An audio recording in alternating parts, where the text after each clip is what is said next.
nosotros es motivo de profunda complacencia dar inicio a este inicio de profundización de los vínculos entre la Academia Nacional de la Historia y la Cámara de Caracas, con el objetivo de buscar la interrelación necesaria que debe existir entre instituciones que realizan actividades importantes, complementarias, no solo circunscritas al ámbito propio de los objetivos existenciales institucionales, como es el caso específico de nuestra asociación en y desde la ciudad de Caracas, para lo cual pudiera pensarse exclusivamente la acción del Gran Caracas o del Distrito Capital, como también suele mencionarse. Es la posibilidad de explorar la intensidad de las relaciones que pueden realizarse en beneficio del país y específicamente en lo que concierne a la divulgación del conocimiento de su historia económica, a la cual acudimos al tratamiento especializado y a la oportunidad que brinda el montículo de la observación que ofrece la Cámara de Caracas. Hemos sido partidarios de mantener, consolidar y redimensionar las bases de la importancia que reviste nuestra institución en la convulsa sociedad actual. Es una tarea ardua, extenuante y con visos de ribete de egoísmo, castrante, si se pretende acometer en forma aislada, única y solitaria. Venezuela reclama la oportunidad de existencia de sus instituciones para que dentro de sus propios objetivos y campos de acción puedan colaborar de manera activa en su reedificación. Es el contacto, la interacción sin distingo entre dos entes que representan la continuidad en su accionar y que permite dar el aliento y esperanza necesaria al país para que cuenten con dos instituciones de solera y aliadas en asumir un compromiso con su destino. El 28 de octubre la Academia Nacional de la Historia arribó a su 132º aniversario y la Cámara de Caracas celebrará su 127º aniversario el próximo 18 de noviembre. Son dos instituciones prácticamente coetáneas, hermanadas no solamente por la tradición, el tiempo transcurrido en su fundación, la vivencia de grandes cambios, desarrollos y etapas críticas, como la presente que la coloca en una encrucijada caracterizada por la incertidumbre y el temor a sucumbir como nación, sino también en su afán de mantener cada uno en su parcela de actuación la científica enseñanza de su historia, haciendo frente a la actualidad a un manejo interesado y tergiversado de acontecimientos, hechos y personajes para construir una memoria histórica artificiosa y nada correspondiente con nuestra esencia republicana. Por otro lado, el de nuevo esfuerzo de alta exposición a la intolerancia y a la decisión irracional de imponer una concepción de Estado totalitario con valores y principios ajenos a nuestra historia constitucional y en general al Estado de Derecho. Se justifica, pues, de esta manera, la interacción y el deseo de la visión monolítica de las direcciones colegiadas, tanto de esa prestigiosa corporación, docta corporación, como de esta institución gremial.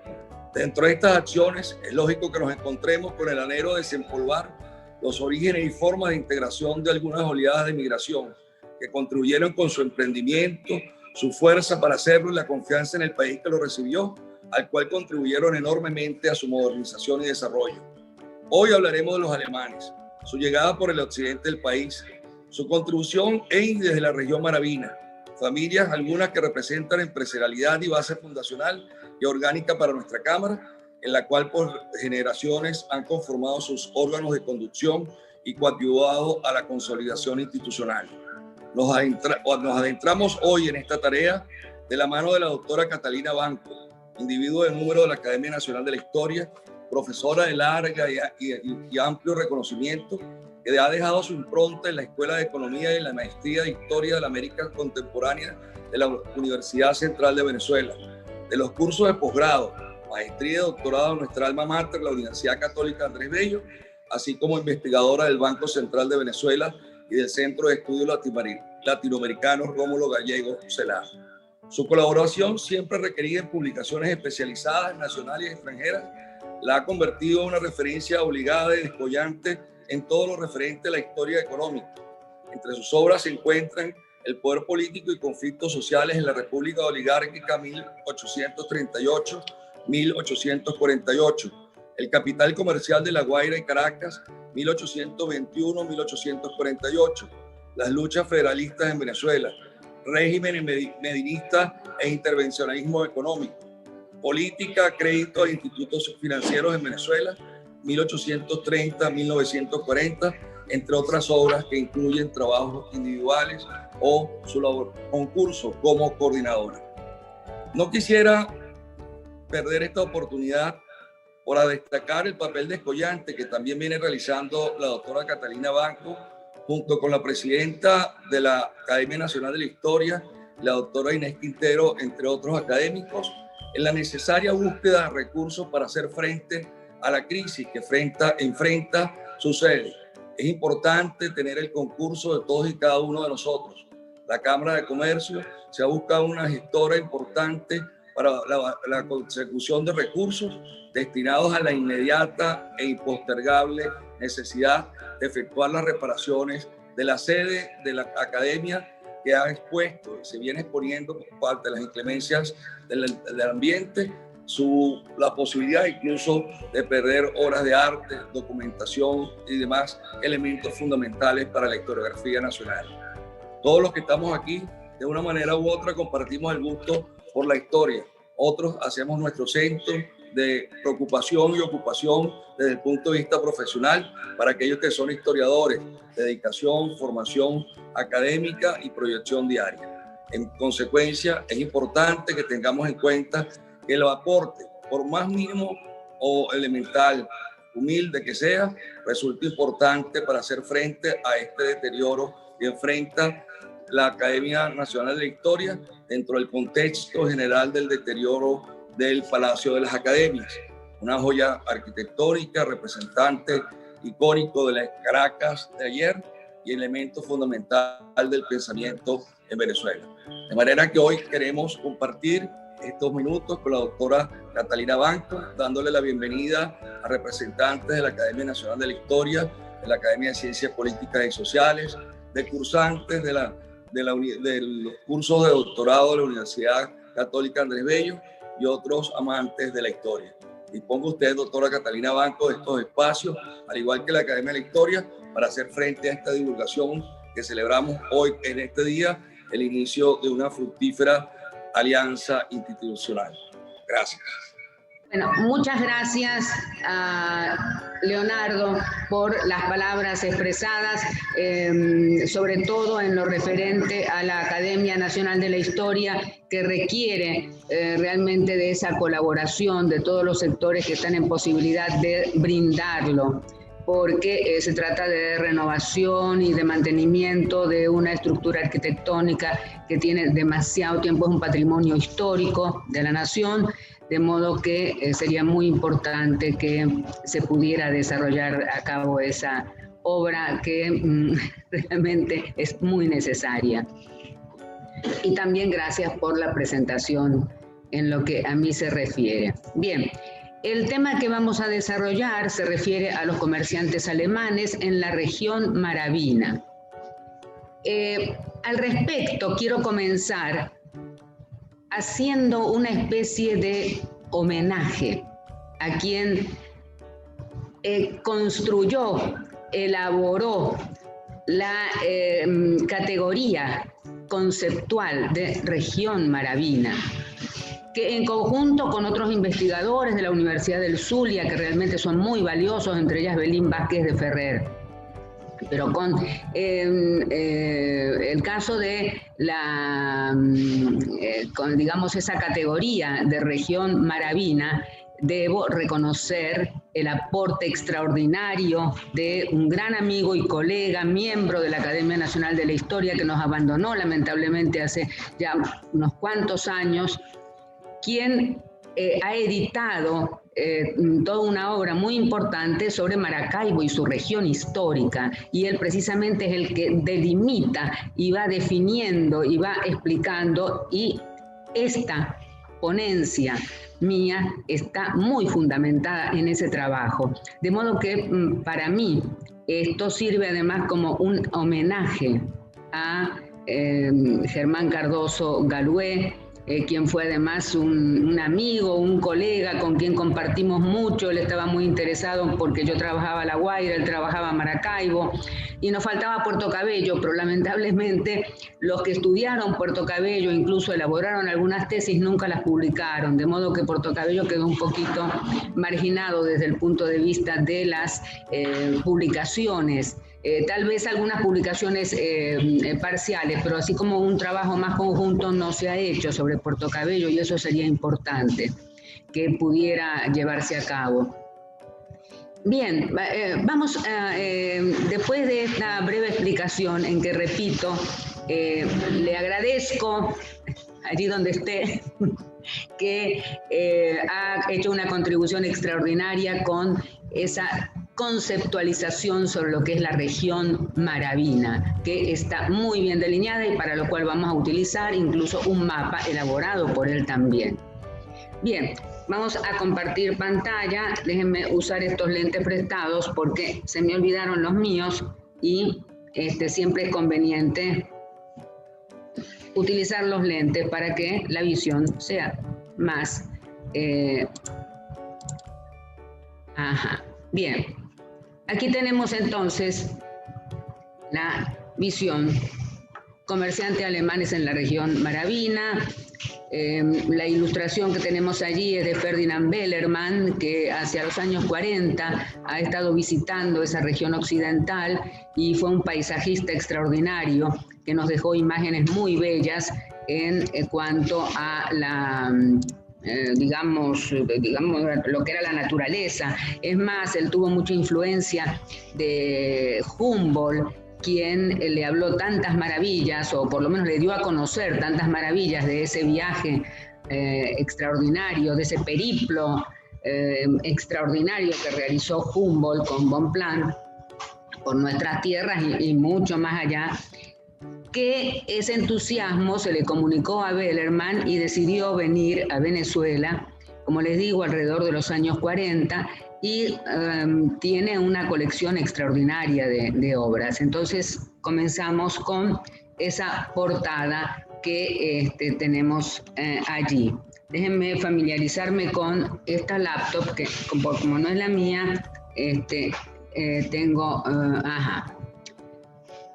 Antes de entrar al problema de los comerciantes alemanes, debemos entender que primero Maracaibo era un puerto que estaba en una categoría muy inferior a la de los demás. Las otras plazas mercantiles eran las que tenían la mayor capacidad exportadora. Desde la colonia hasta casi que mediados del siglo XIX, La Guaira era la principal plaza exportadora. Le seguía Puerto Cabello, y Maracaibo, como ustedes pueden ver aquí, tiene apenas un 8%, y sobre todo eran maderas, cacao, productores de cacao importantes en las épocas de la colonia cuando comerciaban con Veracruz, cueros de res y unos muy escasos volúmenes de café, en realidad. Esta era el Maracaibo de aquella época. Bien.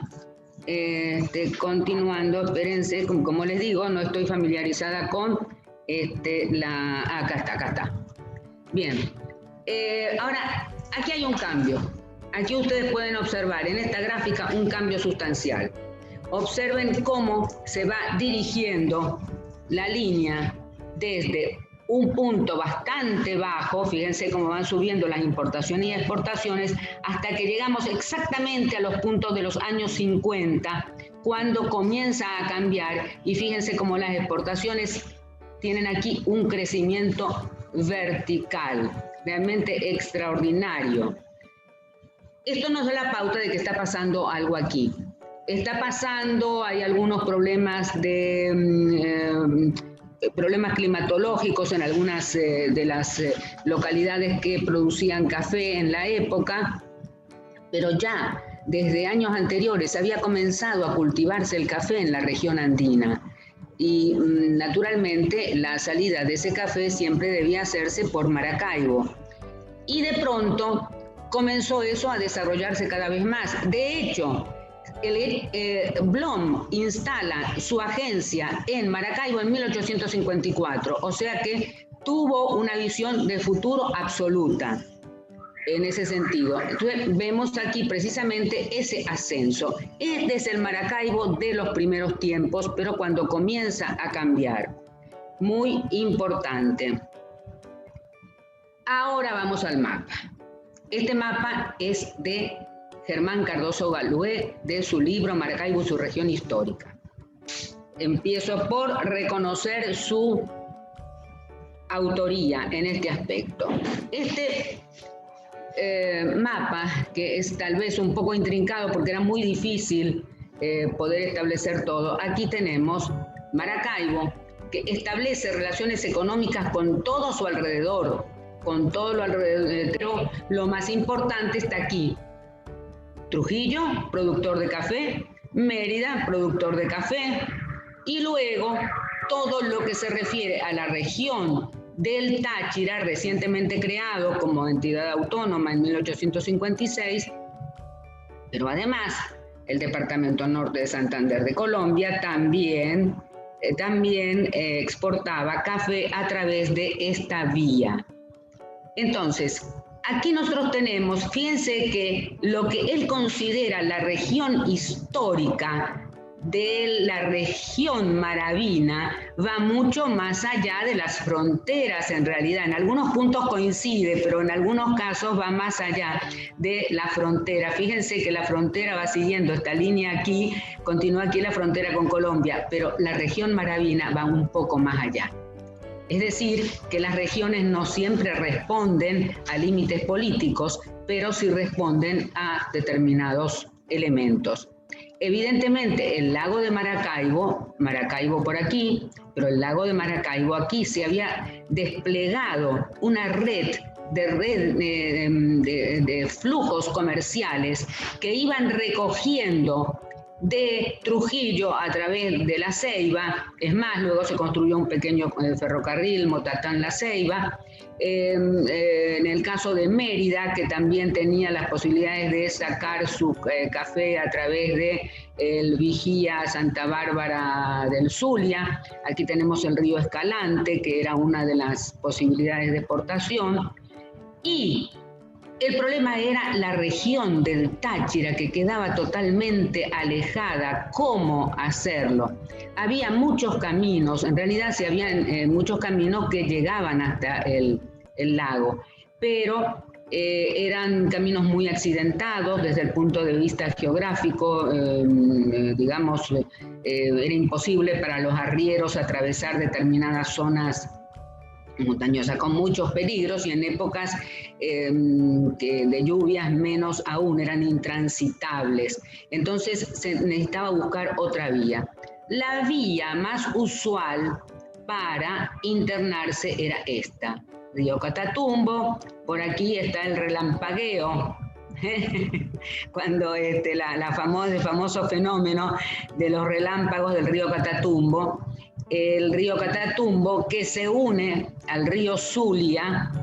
El río Zulia continúa su curso, pero ya entra en un punto a la región de Colombia, porque el Zulia es un río que viene bajando desde Colombia y se interna en Colombia, pero llega hasta Puerto Villamizar, también llamado Puerto de los Cachos. Entonces, allí, de Puerto de los Cachos o Puerto Villamizar, había que hacer este trayecto hasta Cúcuta, a lomo de mula, porque no había otra forma, y luego a Loma de Mulo iba la travesía hasta San Antonio, San Cristóbal, o las zonas que eran las productoras. Fíjense ustedes el periplo extraordinario, y esto de regreso, o sea que había que hacer todo este tramo, nuevamente Cúcuta, Puerto Villamizar, Río Zulia, Catatumbo, Lago de Maracaibo, etcétera. Era más fácil para Trujillo y para Mérida, evidentemente, la exportación, porque era más directa. Incluso allí se construyeron pequeños ferrocarriles que permitían esa conexión. El Motatán-La Ceiba, en fin, hay varias posibilidades. De modo que esas son las redes a las que yo me estaba refiriendo. Aquí se va a construir una cantidad de redes comerciales que hacen realmente unos viajes increíbles.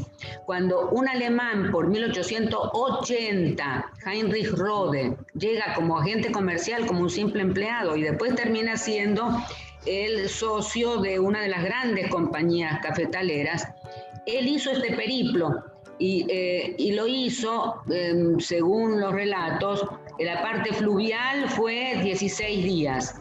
Luego 2 días a lomo de mula hasta Cúcuta y después para entrar ya a San Cristóbal, la zona, digamos, del Táchira, otros 2 días de mula. Imagínense ustedes que era un viaje un tanto problemático, demasiado extenso. Esto aumentaba mucho los fletes, eso es evidente. Entonces, me gustaría que quedara claro, fíjense que la región Maravina en realidad va más allá. ¿Por qué? Porque el departamento norte de Santander tenía que exportar a través de Cúcuta y de estas vías, porque cuando en la colonia se intentó hacer la exportación por el río Magdalena, eso realmente como que no les resultó rentable o había ciertas dificultades en la navegación. El hecho es que se terminó con la elección de este punto. Eso es algo muy significativo, muy importante. Entonces, repito, una región amplísima. Esto es lo que nuestro querido Germán Cardoso Galué constituyó y creó, digamos, creó porque las regiones en sí mismas no tienen una unidad propia, dependen de lo que el historiador, el investigador, el economista o el sociólogo construya de acuerdo a los criterios, depende de factores, pueden ser hasta religiosos, lingüísticos, geográficos, económicos. En este caso se trató de criterios de carácter económico que permitían vincular todas estas zonas con un centro nodal que estaba aquí. De aquí se exportaba y de aquí se importaba y se distribuía de la misma manera como se había recogido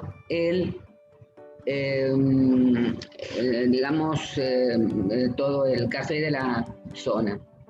Muchos se dirán, bueno, ¿y por qué no modernizaron? No estaba todavía la época como para la modernización. Estamos hablando de los años 50, 60, en que se va a ir fortaleciendo toda esta estructura. Veamos ahora lo siguiente.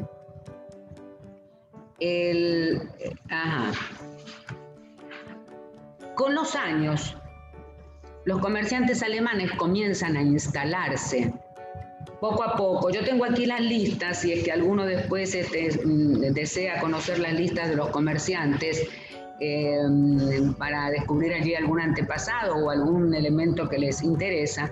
Tengo unas listas que realicé con los comerciantes más connotados. Pero nos vamos a referir ahora a un punto. Los comerciantes alemanes comienzan a entrar a partir de los años 50 y 60 ya en un gran número en Maracaibo, pero también en La Guaira y Puerto Cabello, por supuesto. Es más, las viviendas de los alemanes de Puerto Cabello estaban en el famoso Valle de San Esteban, que lamentablemente no llegué a conocer, pero que era un sitio realmente espectacular por la tranquilidad, la belleza del paisaje y demás. O sea, no soportaban el calor de Puerto Cabello, pero se iban a ese valle fresco, agradable y encantador. La Guaira, por supuesto, también, La Guaira en conexión con Caracas, pero ahora es Maracaibo. Y en Maracaibo comienzan a instalarse porque hay una producción de café muy grande. ¿Qué pasó? Bueno, ocurrió que del año 59 al 63 se desata la guerra, vamos a llamarla guerra civil, la guerra federal, y esos años permitieron que la región occidental, ajena al problema, es decir, realmente el conflicto no llegó a abarcar, si acaso de una manera muy marginal, no llegó a abarcar el territorio de digamos, de los acontecimientos bélicos. Estuvo al margen de la guerra, concretamente.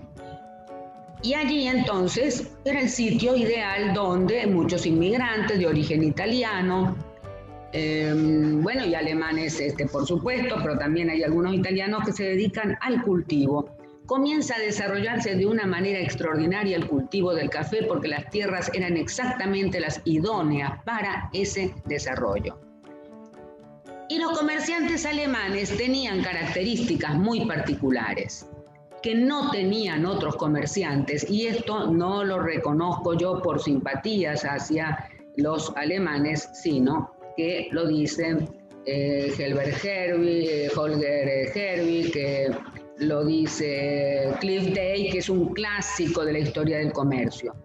¿Cuáles eran las virtudes que tenían estos alemanes para poder captar mercados tan complejos como este que yo les estoy mostrando? Porque nada más que el viaje hasta Cúcuta ya era una travesía que solamente muy pocos podían hacer. Pues bien, ellos llegaban a Venezuela contratados por casas comerciales, les pagaban el pasaje, etcétera, venían por 3 años, tenían alojamiento, y primero agentes viajeros. Luego podían ascender y llegar hasta ser socios. Las casas comerciales tenían una política de ascenso de sus empleados realmente muy, muy interesante. Bueno, llegaba la gente extranjero, no venía a aprender el idioma, venía ya con un conocimiento del idioma, sino perfecto, podía hablar fluidamente el castellano.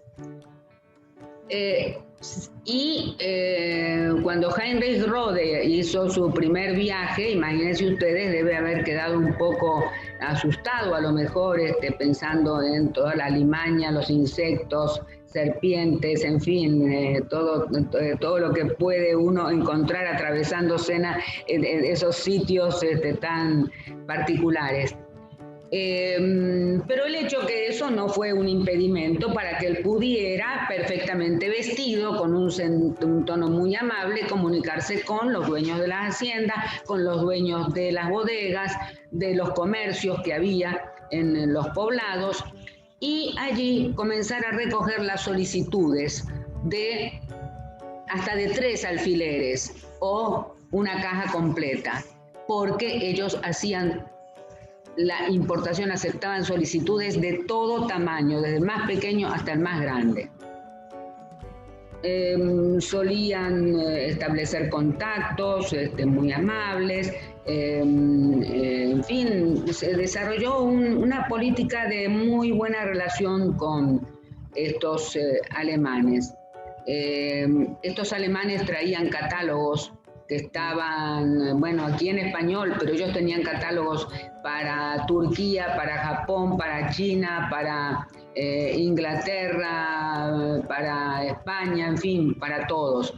Y hay un caso que a mí siempre me gusta relatar, que es cómo ellos adaptaban la producción de ciertos artículos según el destino. Y, por ejemplo, ellos le arrebatan a los franceses la producción de muñecas, que era un artículo que exportaban mucho los franceses. ¿Qué hacen los alemanes? Los alemanes comienzan a adaptar a la muñeca al estilo del lugar de destino. Es decir, que si la muñeca era una muñeca para Inglaterra, la vestían con paño inglés y con algunos otros atributos que pudieran identificarlo con esa nacionalidad. Si era española, bueno, pues le colocaría una vestimenta similar, y ese era el estilo de la comercialización que ellos hacían, de modo que iban acaparando mercados y tenían, repito, una capacidad de penetración de los mercados muy particular. Por otro lado, eran bastante flexibles en cuanto a la concesión de los créditos. Ellos trabajaban a veces asociándose con algunos hacendados cuando era necesario. Bueno, el otorgamiento de créditos, naturalmente, o bien simplemente como agentes viajeros. Había diversas modalidades de sus relaciones establecidas allí. Pero todos venían del centro de Maracaibo, aunque también había un grupo en Cúcuta. Pero esos alemanes no se quedaban solo en Maracaibo, se instalaban muchos de ellos en los sitios productores, Trujillo, Mérida, Táchira, bueno, y Cúcuta, como ya se los he indicado. Y algo mucho más importante, el Ross-Walter deja entender, y eso es algo muy interesante, los alemanes en la región maravina fueron los que más uniones matrimoniales establecieron, aquí tengo la lista de algunos, con mujeres venezolanas de la sociedad, por supuesto, elevada, comparado a La Guaira o a Puerto Cabello. De modo que las damas maravinas debían tener alguna capacidad de seducción especial hacia estos personajes de comercio alemán, porque fueron muchísimos los casos realmente, muchos de los comerciantes que yo ni siquiera conocía, o por ejemplo, si no se casó con la alemana, se casó con la hija de un alemán que estaba casado con una venezolana, por lo tanto fue yerno de la misma, eso es, y tuvo una suegra venezolana. Eso es muy interesante. Fíjense el caso de Zinc, por ejemplo, Margarita de Aranguren, pero yo aquí tengo una lista que es un poco difícil recordar todos los casos. Esta es una particularidad.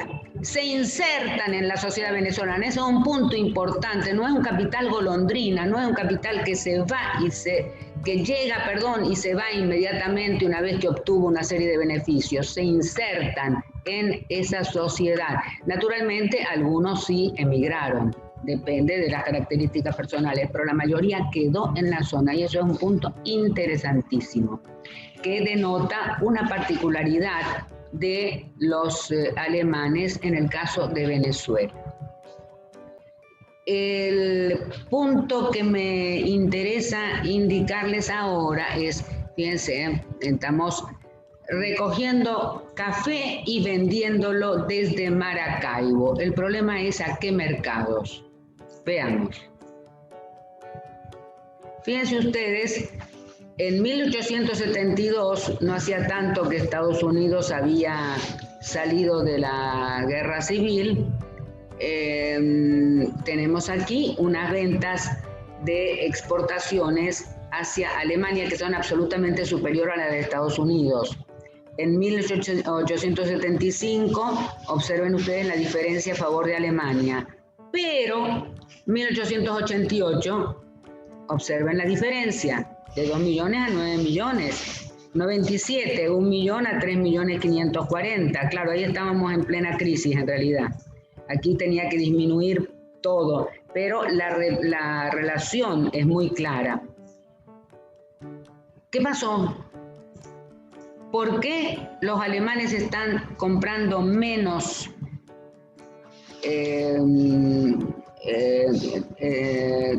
café venezolano? ¿Por qué? Vamos a ver alguna respuesta ahora que puedo darles. Pero, sin embargo, tampoco cayeron ni desaparecieron las casas alemanas, no se arruinaron, porque estaban vendiendo más a los Estados Unidos. ¿Por qué se desplazó ese comercio de Alemania después de los 80 y tantos hacia Estados Unidos? Esto nos lo dicen las fuentes venezolanas, pero las fuentes alemanas nos explican el problema de una manera un poquito más clara. Estos datos fueron tomados de las estadísticas, de los informes estadísticos del comercio exterior de Hamburgo. Cuando yo consulté ese documento, me quedé muy sorprendida por observar un fenómeno que no había esperado. Y es que cuando yo hice transcribí la parte estadística y pude observar, con mucha tristeza les confieso, cómo las exportaciones venezolanas venían decayendo. Importación desde Hamburgo, repito, iban cayendo. La de Brasil no me sorprendía, observen ustedes la de Brasil, a qué altura está. Pero resulta que mientras la de Venezuela decaía, tristemente, crecía de una manera extraordinaria la de Guatemala, también la de Haití y de El Salvador, que aquí no las incluí porque si bien crecían, no era tan significativo como el caso de Guatemala. Pero ¿y qué pasó? ¿Por qué Guatemala, Haití, El Salvador ahora exportan más café hacia Hamburgo que Venezuela? ¿Qué es lo que ha ocurrido? ¿Por qué? Entonces, debí ponerme a investigar. No pude lamentablemente conseguir el libro, un libro de historia del café de Guatemala, muy importante. Y me hubiera gustado tenerlo, en verdad, pero sí conseguí otra información que nos da a conocer un problema de, yo diría, de costos de producción. ¿Qué ocurre? Entre los años 70 y 80 Guatemala hizo una política de apertura a la inmigración y allí comenzaron a dirigirse cientos y cientos de familias alemanas a Guatemala, a una zona alta, la Alta Verapaz, que es una zona perfectamente adaptable al cultivo del café. Y allí comenzaron a hacer una exportación de café extraordinaria. Claro, lo hacían primero los mismos alemanes. Segundo, la distancia de cualquier punto de Guatemala hacia un puerto es una distancia muy corta, o sea que el flete es muy bajo. Si comparamos el flete desde Maracaibo a todo lo que yo les he explicado en el otro mapa, tal vez la de Trujillo y Mérida puede ser un poco más sencilla, pero la de Táchira, que es una de las más importantes, y la de Cúcuta estaba en una situación de minusvalía. El costo de producción por los fletes era enorme. Entonces, esa es, a mi entender, ese es mi criterio, no sé si hay otro, pero repito, no conozco el trabajo de la historia del café en Guatemala, pero probablemente es así. Ellos comienzan a preferir el café de Guatemala producido por los alemanes y con un flete bajísimo, por lo tanto los costos eran inferiores. Y esa es la explicación por la cual Venezuela pierde una parte del comercio alemán en el ámbito del café, desde luego. Esta es una explicación. Por eso este gráfico, que me parece que es bastante interesante. Las casas comerciales continúan su trayectoria. Llegamos al año 95. Les aclaro que hay muy pocos datos estadísticos, lamentablemente muy pocos datos estadísticos. Es necesario reconstruirlos con un espíritu de una información por aquí, la otra por allá. No es nada fácil reconstruir todo esto. Pero Nicolás Veloz Goiticoa me regaló estos datos. Y fíjense ustedes que tienen ahí Minlos Broer, en ese momento era todavía Minlos Broer, que está a la cabeza. Le sigue Bulton, con 3 millones. Estamos hablando de kilogramos. Van Diesel, que si bien Gilbert Van Diesel era de origen holandés, él estaba conectado siempre con el comercio alemán y se va a asociar con alemanes. También en una muy buena posición. Bozo y compañía, Estrada, etcétera, y luego Blom lo tenemos en un punto más o menos bajo. Cuando calculamos todo esto, el 50% de todas estas exportaciones está en manos de alemanes, o sea que tienen un peso muy importante. Y no cuento a Bulton, que siempre estuvo relacionado con los alemanes, como ya lo veremos luego. Este punto nos permite ver. Ahora, había que modernizar. era necesario, imprescindible, si se quería sobrevivir en ese comercio de la época de los, digamos, todavía época de arrieros y de transportes precarios, lacustres, fluviales, etcétera, era necesario hacer algún tipo de modernización y eso es lo que se va a intentar hacer. Aquí les presento, bueno, una publicidad muy emblemática, la de Blom, que se instituyó en 1854 con su casa en Maracaibo. No podía dejar de darles a conocer esa imagen.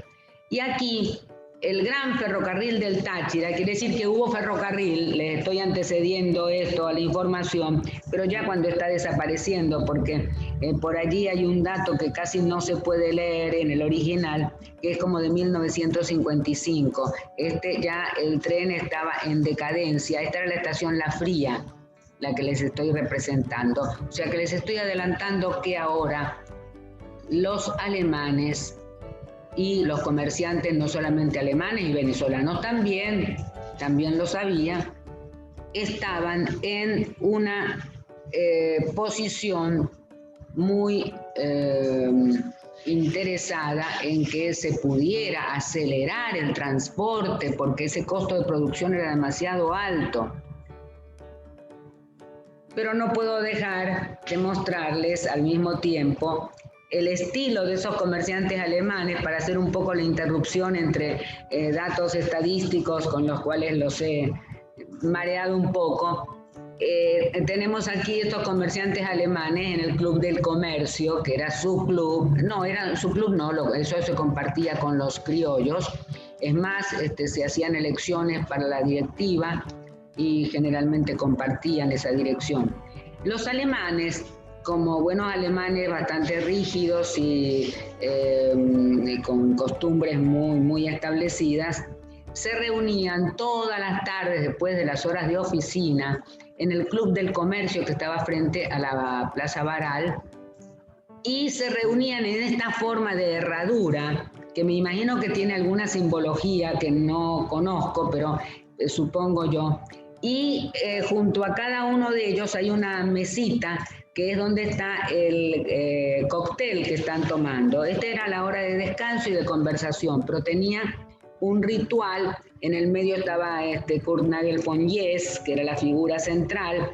A la derecha, o sea que supongo que la derecha desde esa óptica sería este señor, era un Bulton, un Blom, y luego otros comerciantes, y los que se sentaban en los extremos eran, ya funcionarios de menor categoría. Este era el ritual de todos los días, el cóctel, la reunión, la conversación, la socialización. Esto me recuerda un poco a cuando los alemanes, fíjense ustedes que, permítanme remontarme a algo muy, muy lejano. Uno dirá, ¿y por qué consumen tanto café los alemanes? ¿Por qué esta pasión por importar café de tantos lados y de lugares bastante complicados? La primera café house, o sea, la primera cafetería donde la gente podía sentarse a tomar café y socializar, es de 1677 en Hamburgo.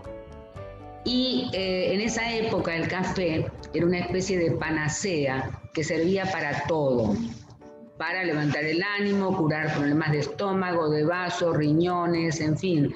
Era un medicamento y al mismo tiempo una especie de elemento que, en fin, mantenía a la gente en un estado de actividad más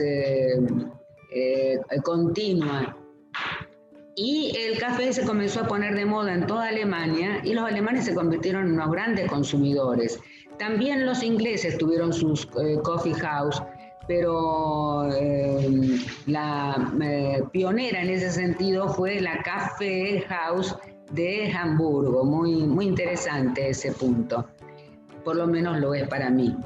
De ahí en adelante, las ciudades asiáticas ansiaban comerciar con Venezuela, por supuesto, de cualquier medio, para poder conseguir café, aunque en aquellas épocas del siglo XVIII todavía Venezuela en café era muy pobre. Recién comienza a partir de 1830 a reinar el café como primer producto de exportación y el cacao el segundo. Bien, esto un poco para desviarlos de las áridas estadísticas. Aquí está. Ahora sí vamos a las áridas estadísticas. Fíjense aquí, exportaciones de café. Aquí vamos a comparar puertos. Ese puerto que en los primeros tiempos ocupaba un 8% y era la cenicienta de todas las plazas mercantiles de la época, fíjense ahora Maracaibo está entre 1897 y 1900, con crisis y todo, con la crisis de fin de siglo XIX. Fíjense ustedes, el verde Maracaibo, en qué situación está. Puerto Cabello, superando incluso a La Guaira, excepto en este momento, en que se da un poquito la situación inversa. Lo que me interesa es que vean Maracaibo. ¿Y Maracaibo qué era en ese momento? El café. Claro, se exportaban otros productos, pero que no tenían el valor y la importancia en los mercados exteriores que tenía este otro.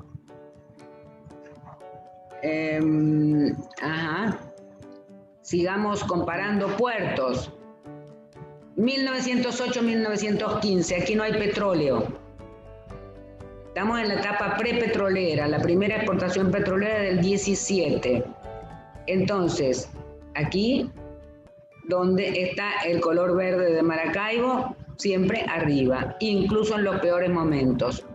Porque cuando les digo peores momentos son los de la Primera Guerra, desde el 14 hasta por lo menos el 15 en este momento. Y los peores momentos son los de Cipriano Castro, que tuvo conflicto permanente con los alemanes, y con casi todas las potencias extranjeras. Pero luego, en las primeras épocas de Gómez, con la paz que impuso el general Juan Vicente Gómez, hubo un ascenso y naturalmente la paralización aquí se nota, aun cuando tampoco es absoluta, porque hay una venta hacia el exterior, hacia Estados Unidos concretamente.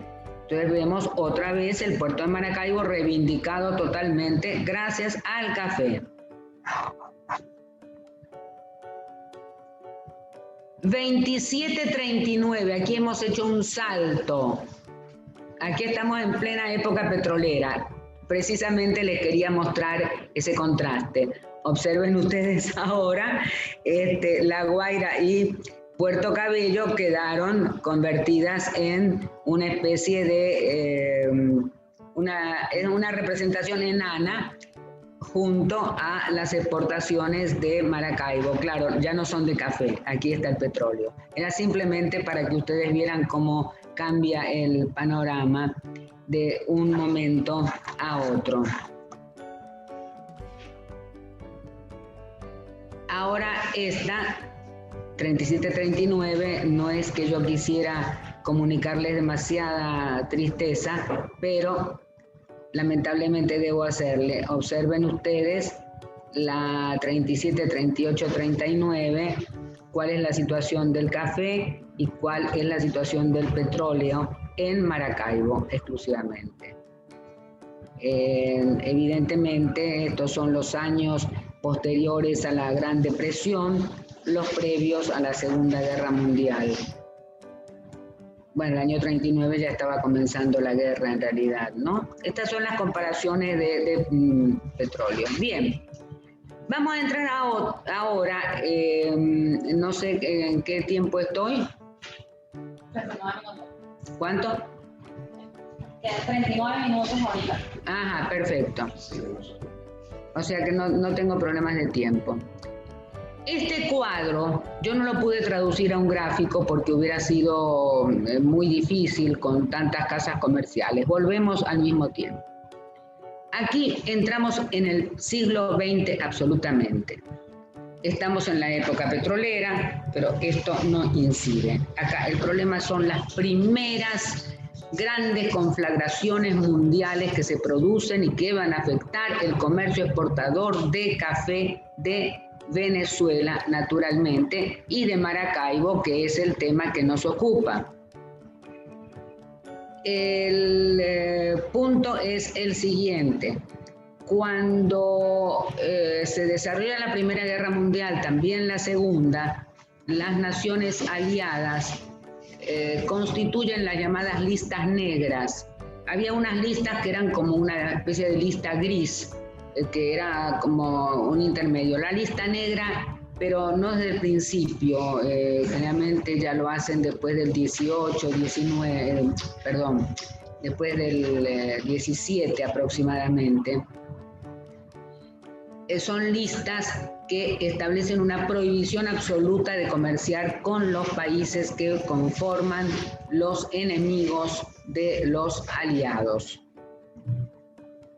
Y lo mismo va a ocurrir en la Segunda Guerra Mundial, que a partir de 1942 prácticamente ningún comerciante alemán o vinculado a los negocios de los comerciantes alemanes podrán realizar.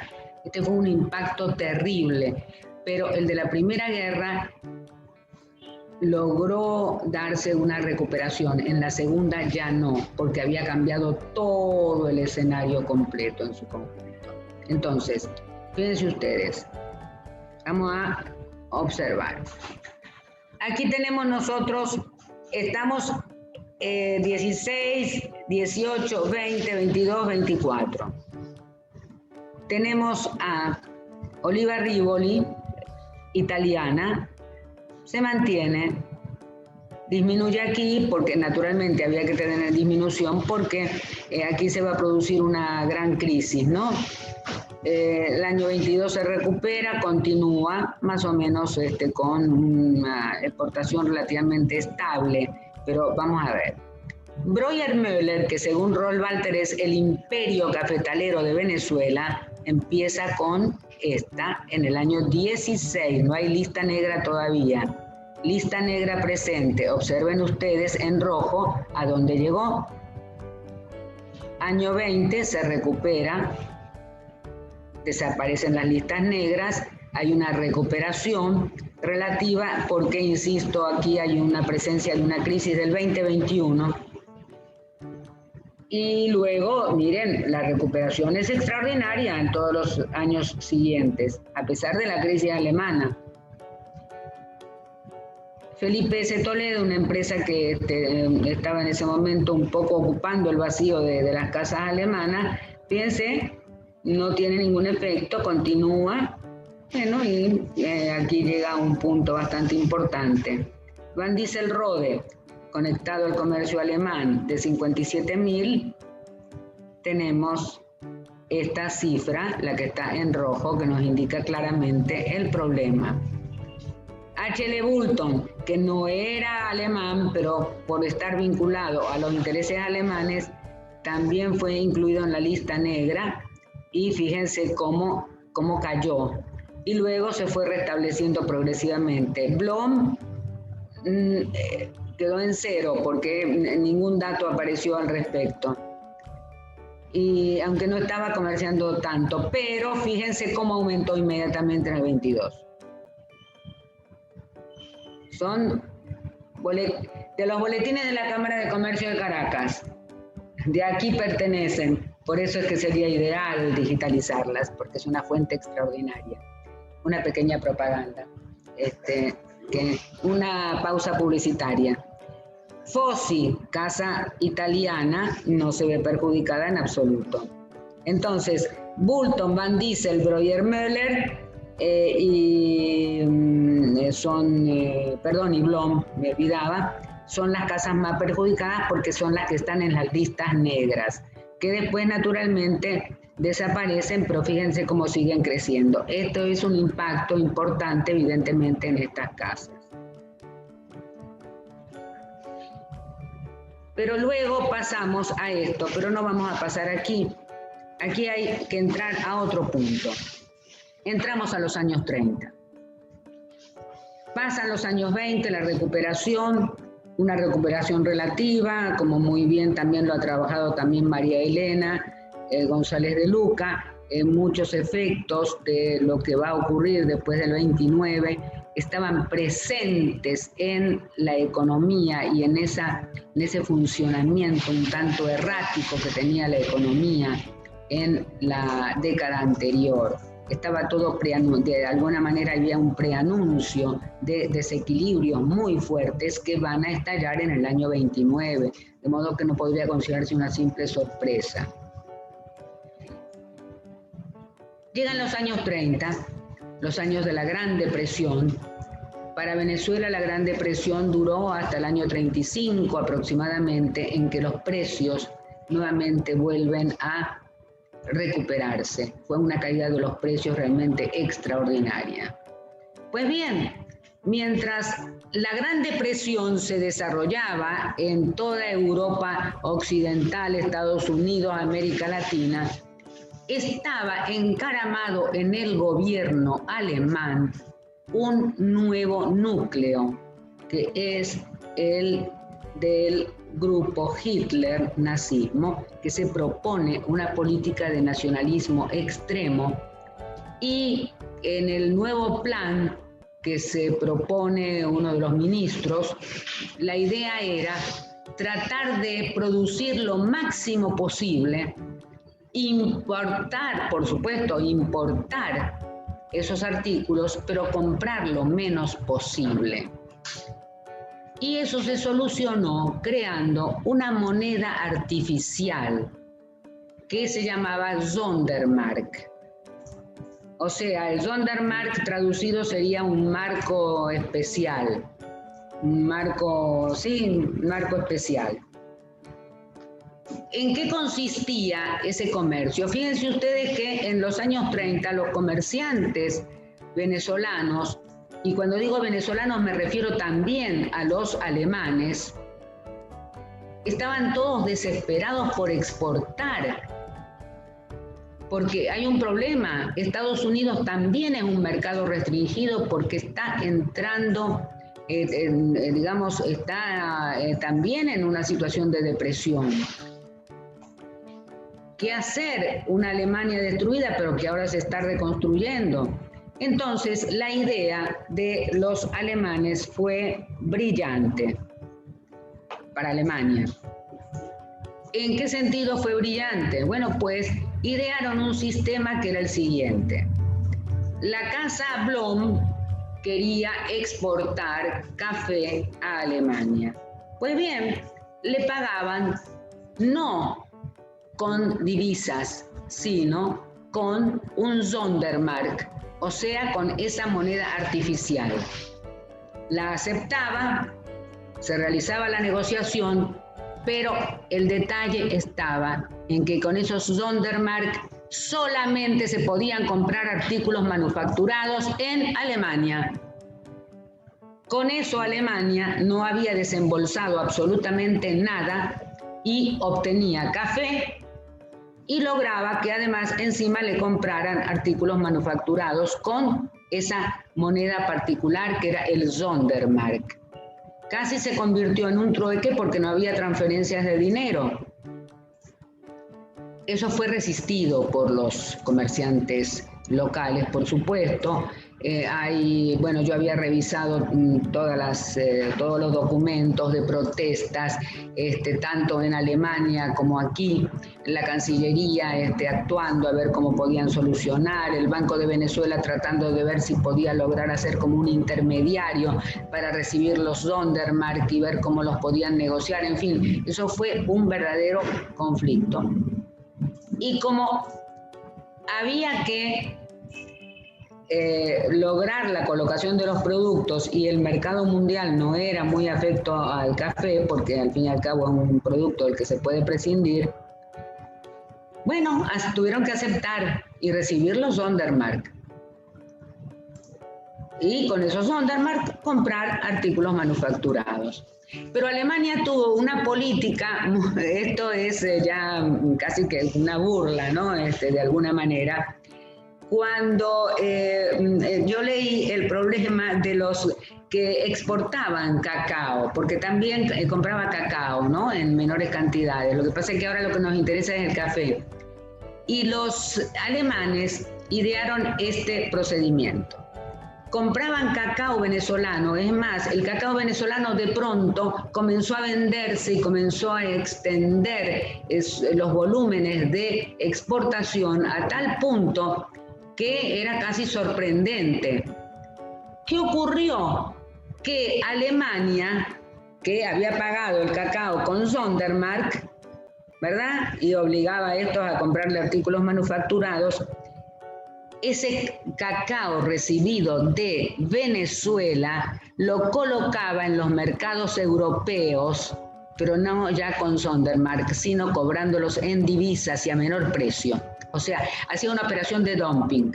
Estaba vendiendo el producto comprado a un determinado precio en Venezuela a un precio inferior. ¿A cambio de qué? De divisas, porque esos países sí pagaban en divisas. Pero eso le quitaba clientes a Venezuela, porque desde luego, si Alemania le estaba ofreciendo menores precios a sus compradores, por supuesto, pues que no se lo iban a comprar a los italianos, sino a los alemanes. Y los alemanes se beneficiaban porque de esa manera, a través de esa, vamos a decir, estratagema, lograban obtener divisas por otro lado. Y Venezuela siempre se quedaba con los Sondermark, que después tenía que ver cómo los negociaba. Esa fue una de las modalidades que utilizaron ellos. La cuestión de los alemanes era de un nacionalismo exacerbado, en el que necesitaban acumular divisas lo más posible, comprar todo lo más barato posible, y si en la medida de las posibilidades podían imponer también estas formas de trueque tan singulares como las de los Sondermark, tanto mejor. Eso dio lugar a protestas, todo eso fue protestado, y por cierto, Herrera Mendoza, que estaba vinculado a la Cámara de Comercio de Caracas, planteó una serie de reservas y de críticas a todo este sistema porque no era realmente justo lo que estaba ocurriendo con Venezuela. Bien, entonces, explicado este punto que va entre medio de la otra guerra, podemos pasar a la siguiente, en que tenemos unas firmas exportadoras de café, pero ya en la guerra 2, en la Segunda Guerra Mundial, 38-41. Luego no hay más datos.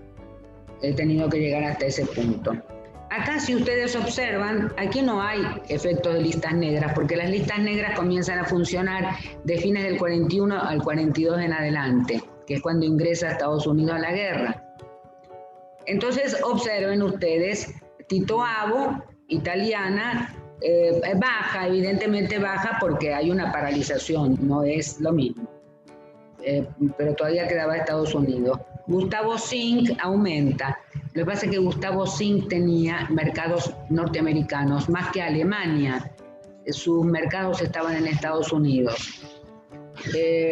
Van Diesel Rode está en una situación un poquito más difícil, porque fíjense cómo bajan sus ventas, pero no es por las listas negras, esa es después. Después del 42, si el cuadro pudiera seguir y yo tuviera los datos, verían la debacle cuando se aplican las listas negras, pero esos datos no están. Blom también sufre un poco estos embates, pero también tiene comercio con los Estados Unidos. Y Breuer-Müller es la que tal vez más sufre. Fíjense cómo va descendiendo, ¿no?, a lo largo del tiempo. De modo que aquí lo que hemos tratado de mostrar es cómo los comerciantes maravinos actuaron durante todo este tiempo. Pero hay hechos muy interesantes. Ya les he dicho su afición por las damas venezolanas, en algunos casos alguna colombiana también. Y hay elementos muy importantes que yo quiero hacer notar. Y quiero ahora referirme a otro punto. Una vez que he terminado esta parte del comercio, y al que no me he referido, pero quise dejarlo para el final. Los alemanes no solamente realizaron estas actividades de exportación e importación, sino que también realizaron inversiones muy importantes en el área del transporte lacustre y fluvial, con unas líneas de navegación muy modernas que nada tenían que ver con aquellas, en fin, casi que piraguas con las que atravesaban los ríos Catatumbo y Zulia en la época de Heinrich Rode. No, eran ya empresas realmente consolidadas que tenían una capacidad incluso de alojar más gente para el viaje. Lo interesante aquí es la parte ferrocarrilera. Cúcuta fue adelante. El primer ferrocarril que se construyó en los 80 fue propiciado por capitales colombianos, desde Cúcuta hasta Puerto Villamizar. Pero ¿qué ocurría? Se podía utilizar ese ferrocarril, pero lo que pasa es que en Cúcuta cobraban una serie de impuestos adicionales que se agregaban al costo de los fletes que después tendría el producto cuando llegaba a Maracaibo y para la exportación. Eso generó en la región venezolana, en nuestra región maravina, pero circunscrita al ámbito del Táchira, sobre todo, pero también a los comerciantes que estaban en Maracaibo o diseminados, porque muchos de ellos se convirtieron en hacendados también en la otra zona, que estaban desesperados por poder construir un ferrocarril interno que los independizara del ferrocarril de Cúcuta, Puerto Villamizar, que es hasta donde llegaba, recuerden, el río Zulia.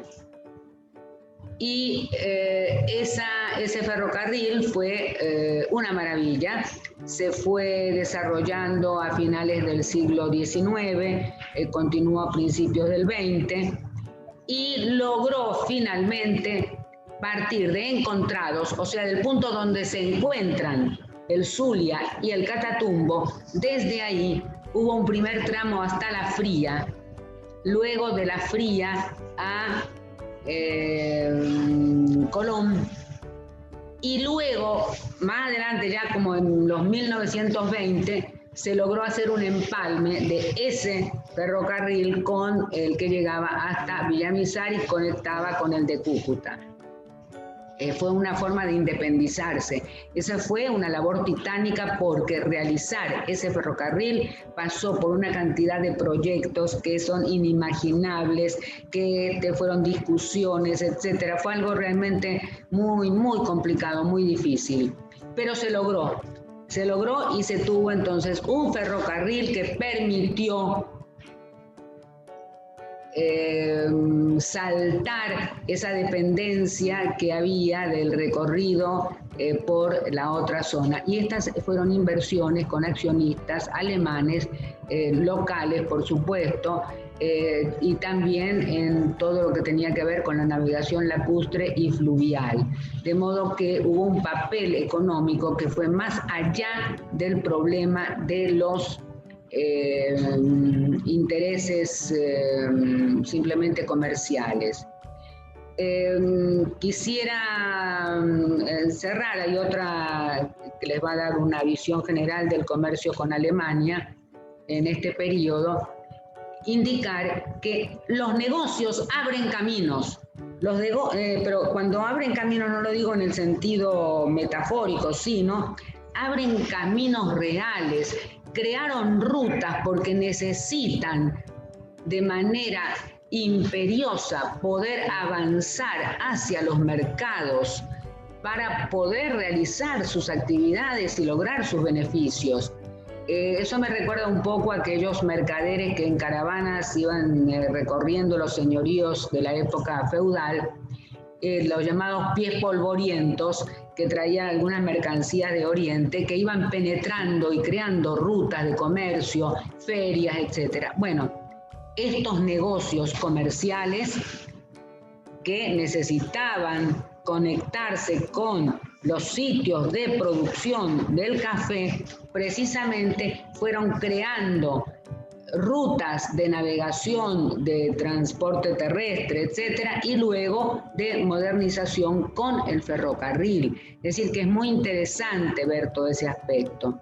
Y luego, finalmente, les quisiera leer algunos de los casos de los matrimonios celebrados entre... es una pequeña lista y muchísimos más. Roll Walter muestra que realmente había una afición muy especial de los alemanes por las damas maravinas. Henrik Blom, uno de los hijos, con Carmen Mendoza Ponte. Gustavo Folmer con la famosa Francisca de Rivas y Palacios, Hermann Bach con María Isabel Araujo, Johann Brandt Eggers con Dolores Caramelo Ferrer, Emil Minlos, que va a ser de una de las empresas muy notorias, con Amelia Estrada, esta era colombiana,